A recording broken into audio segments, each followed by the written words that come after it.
Hey YouTube, how's it going? So it seems like it's been ages since I last put together a video or posted anything on YouTube, but yeah, here we go. So I'm working in Brampton right now. It's actually my hometown. I was born. Just doing this single house, then we're going back to Cambridge after this. So you see the scraps here. This is the first time they've been here since I started. Yeah, but that's okay. So got a full lookout here going around the side. So that's how the house kind of started, obviously. It's going pretty good. About 2 weeks in, 2 weeks or so of actual calendar time. I don't count work days. I just count like what date did I start and what date did I finish. That's kind of how I look at it anyways. So you can see that because it's 10-foot ceilings, I'm trying to do everything as I go along.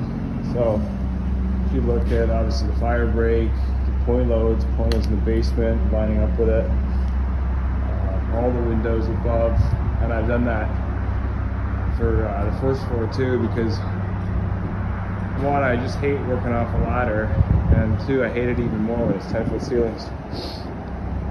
So I just find it just seems to be more efficient and easier, and with that said, it's quicker if you just take that extra time and force yourself to build as you go, and don't leave a whole like laundry list of stuff to do. Basically, just don't build a movie set. I've seen guys who they'll get off a house and then they'll spend better part of 2 weeks cleaning everything up, and obviously it looks like a bomb went off on the inside because they have all this wood that was supposed to be used, let's say, for the first floor walls, but now they finished the roof, and now they still have all that wood laying around. So in that time, the wood's been getting turned and twisted. It's not the same quality, and who knows who's been through your house in the meantime and just kind of taking what they want, and whatever you have left over is what you have left over. So I like to just do it as I go. First floor, get all the point loads on the steel beam, put all your blocking, everything. So basically when you get off the roof, you have minimal work left over. So there's a bit of calculating here because the openings below, they line up on the lookout. So you always want to keep in mind when you're building, let's say you're building the lookout, you have to look at things like what lines up, and you have to you get all your information for, let's say, the first floor and then on the second floor, if that makes any sense. So moving along here.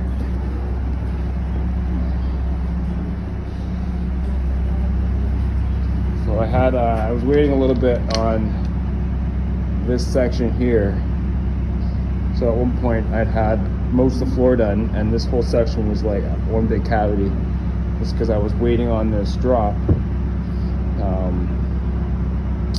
to do these walls and then the landing. I was pretty sure that it was going to be just standard 104 and then standard plates here, but I wanted to be sure, and I think it was like 1/4 inch off. So either way, it was worth waiting on. Kind of messed up here because for some reason when I was doing the layout for the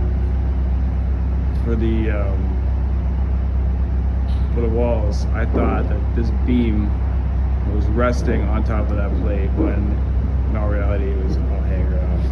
So that there is cantilever. That's going to go obviously to the beam section in the garage.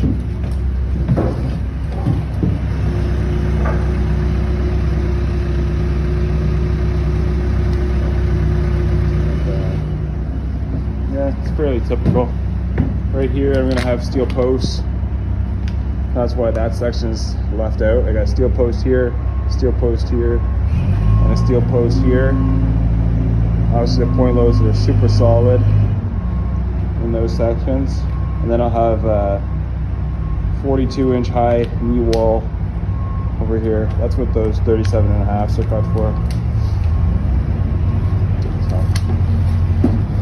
sometimes I do leave out knee walls, especially if they're like in a flat arch section like this. Not that there is one there, but sometimes they do like to do that. And it's just something easy to do, and that kind of frees up and keeps it open, if that makes any sense. So I finished off the day yesterday just getting ready for walls and doing a bit of safety. And so I'll start now laying everything out, all the walls. Originally they called for this to be a high wall. They actually sent timber strand for that area, but I chose to do it the way I did it. It just makes that wall kind of a 14-foot high wall instead of a 20-odd foot wall. This product here, this Dry Max, awesome to work with. But the one thing I will say is that when you're shooting it, it feels like you're shooting through LVL. It's super dense, but it feels like it's quality. It's got a 500-day guarantee, no sand guarantee. It's a pretty big guarantee. Yeah, so that's what I shoot with right there. And I put the code board, this thermocell board on with that gun. I want to show you something real quick. I want to show you just the amount of nails it calls for on these thermocell boards, these aux boards.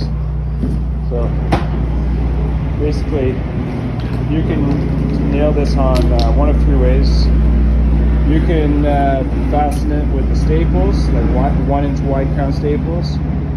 You can do 2 1/4 coils and just set the depth so the head stays flush, or you can use roof and coil nails. But you see every one of those marks, roughly 3.5 inches apart. They want a nail for every one, including the seams. So the seams and in the field, 3.5 inches apart. So I started off, I used a whole 1.5 boxes of 2 1/4 coils on these walls here. So it's 1/2 inch for the exterior, and then where the garage section is, it's like the 1/8 stuff. So there is a bit of a difference there. So 1/2 inch for there, 1/8 for there. But I started out, I used a 1.5 boxes of 2 1/4, and then I used almost a full box of 1 1/4 roofing nails. Obviously nailing as it's shown. I don't know how I feel about it. It's really super light. It's but it does eat the nails. Not that I'm opposed to nailing, but like I'm not gonna go cheap on nails, but at the same time, it seems a bit excessive. Yeah, that's about it for now. I'm gonna try to get on the roof for Monday, and hopefully weather permitting. I was gonna chalk the floor at the end of the day yesterday, but it was so windy that I didn't think I'd get clean lines. But either way, gonna get on the walls today and look to be ready for roof Monday at some point.